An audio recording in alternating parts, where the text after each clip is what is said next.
And it's prime time in Austria, and it looks to be a good start from Alfie White. But Arno Hermann is going to look to challenge into second position here at the start of this race. Dennis Kostanov has had to drop behind, and that means that Richie Hall has actually got up into fourth. Kevin Yerling in fifth. And there's someone falling down the order, but Alfie White has absolutely pulled a gap at the start here. Dennis Kostanov is going to try and fight back into turn 3, up the hill. Is it going to be argy-bargy from the two of them? It is close racing, but I think that Dennis Kostanov is not going to get this one done here, and he's going to have to slot behind into turn 4, down the straight, and Sasha K will try to go for the move down into turn 1. The Williams driver up 7 positions on lap 1, and maybe a little bit of contact between Richie Hall, Kevin Yerling.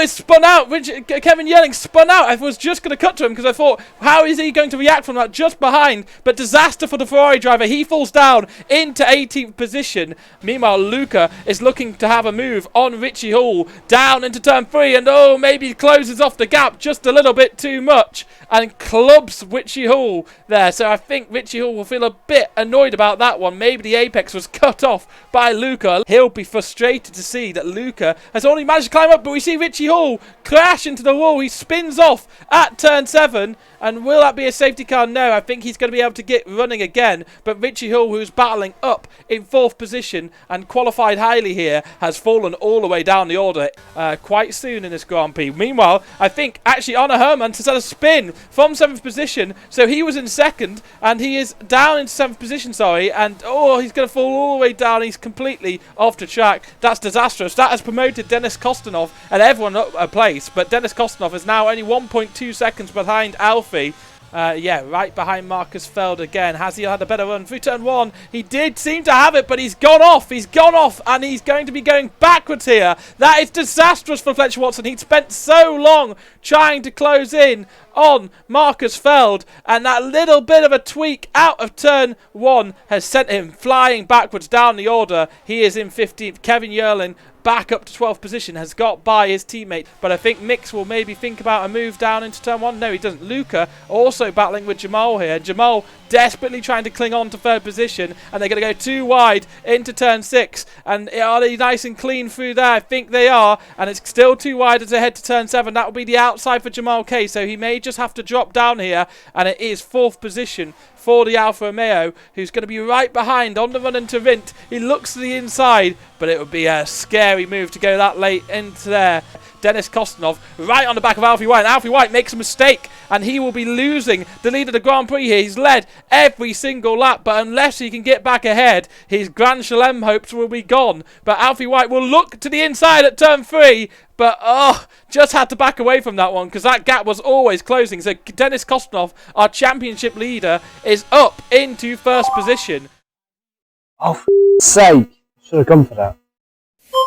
That's at least 15 minutes we'll have light rain. At the moment, I'm seeing 67% on my own one, so I wouldn't be surprised if that weather comes in quickly. Mivan S and Tony Mulder, meanwhile, battling out there, and Mivan S makes the overtake long before the braking zone at turn 4, so Mivan S up into 8th position. That's important for the Haas team. Mivan S, actually Jonah Force all over the place. That would be very scary for Mivan as he comes into turn 1. He will get the position overtook, but Jonah Force now, and actually we see raindrops. We do see raindrops out there, so the prayers of Jamal K and Minowin have been answered. These mediums are not going to fall completely off a cliff, but DRS is disabled, and that is usually the carte blanche to come into pit because the crossover period is here. Alfie White pits. He pits from 2nd in this race. Dennis Kostanov has decided not to pit. So Dennis Kostanov not pitting here, and Alfie White is going to be able to get in and out onto those intermediate tyres. Currently coming towards the final corner, Rindt hanging to the right hand side. That signals his intention to pit from the lead of this race here. I wonder if Luca will try to stay out and to get anything, but Alfie White really making big ground. A second he's gained there, and it is certainly wet weather conditions. I think Dennis Kostanov is going to lose the lead of the Grand Prix here. Alfie White coming around Rindt and down towards the final corner. Of course, the Haas garage right at the end of the pit lane, so that pit stop will be done. He'll be slung straight back out, but I think Alfie White is easily going to take the lead of the Grand Prix here, take it back from Dennis Kostanov through these pit stops, and those intermediates serving Alfie White well here. And you can see the Haas of Dennis Kostov coming out the pits now, and that is certainly too late for him to pit. So the right move for Alfie White to pit there, but if he can stay within 6 seconds, the race win is certainly still on. If those cars ahead continue to build up penalties, certainly that could happen. But Arno Hermans does have a better run out of turn 7 and 8, and he'll look to keep a nose up the inside at Rindt. There's a little bit of contact between the two. There's a huge bit of contact. Mix may be cutting off the corner there, and Arno Hermans will feel very frustrated. Realistically, that isn't an overtaking opportunity, and I know the rule in the league is you have to give space if a car is alongside, but that was a speculative lunge from Arno Hermans. Bro, he just hit me.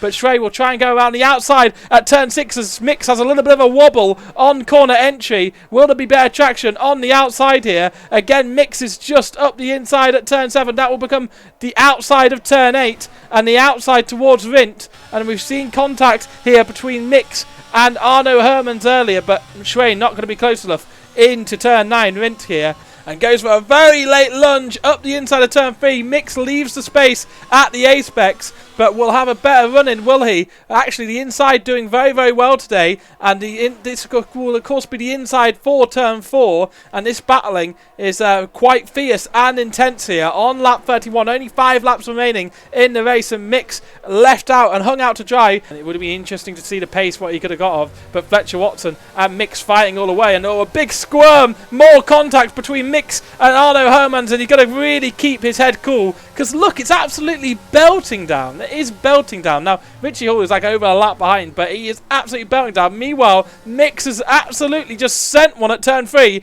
and they're 3 wide on the exit on the run down to turn 4. Arno Hermans has a little bit of a dodgy time on traction, but Mix really being robust in his defence of 10th position, really desperately clamouring on to that final point here. And there is a yellow flag out there. I don't know who that was, but yeah, Mix in 10th position here, maintaining that fight.